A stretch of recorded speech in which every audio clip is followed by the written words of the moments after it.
Welcome to another video, how to survive the Absa Cape Epic. Remember Carl Platt said, when you have a mechanical, think like a mechanic. Well, in this instance, best you think like a mechanic because we're talking about suspension failure.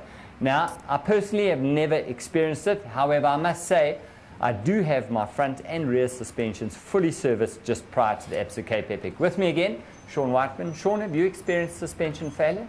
Yeah, definitely. It's happened on many occasions, especially on the Epic. The reason being of it collapsing, of course, would be the main reason is loss of air pressure. With this one, you can see at my full weight how the shock collapses. Now, obviously, to do another 100 k's, and this is not going to be very practical.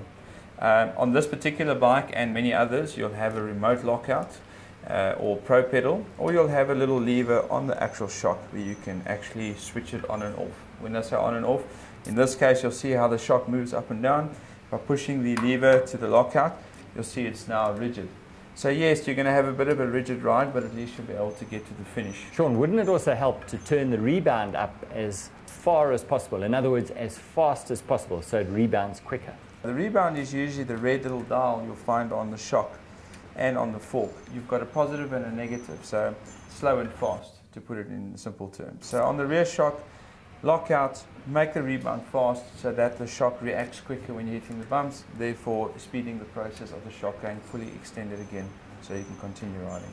And I'm assuming the same principle would apply to the front. Same principle on the front. Again, like on this one, you'll see now, so if we have it off lockout, so loss of air pressure, the front fork will just sag in like this, so you'll lose all travel. What you can do, have it on lock. Again, same principle as the rear did. It'll be a bumpy ride, but at least it'll get you to the finish, and again speed the rebound up so that the reaction time on the shock is a little bit more proactive. Now, nobody wants to ride the Absa Cape Epic on a rigid. If you lose pressure on the front suspension, chances are you've lost air pressure, but I haven't got a shock pump. What are my options? If you don't have lockouts now on your fork or suspension, just take the little dust cap off the air chamber, gently push on the little valve to see if there's any air coming out of the system.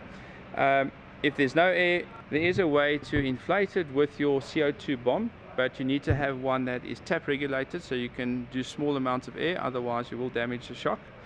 Otherwise, if you have a normal pump, a little mini pump, you could use that? A mini pump could work if you've got a soft connection, flexible hose connection. Otherwise you won't be able to get the pump on the actual valve because the valve is countersunk.